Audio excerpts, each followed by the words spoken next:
50 வருஷத்துக்கு முன்னாடி. உங்க வயசு இப்போ 84 ஆகுதா? சரி, யாருக்கு கொடுக்கணும்? 1500 ரூபா பால்சாமி நாடாருக்கு 1500 ரூபா நீங்க கொடுக்கணுமா? உங்க பேரு?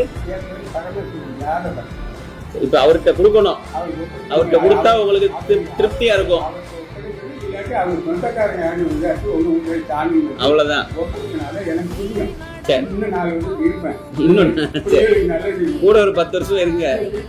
உங்க மாதிரி ஒவ்வொரு ஆளுக்கு வந்து இப்படி 6 வருஷத்துக்கு நேத்து வாங்கின காசே கொடுக்க மாட்டேங்க. நீங்க 6 வருஷத்துக்கு முன்னாடி வாங்கின காசை கொடுக்குறீங்க.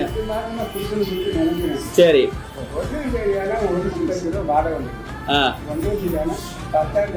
அவரே மறந்துருப்பாரு 6 வருஷத்துக்கு முன்னாடி நீங்க கொடுக்கணுங்கிறத. பால்சாமி இருக்காரா இல்லையா அப்படிங்கிறது தெரியணும். சரி.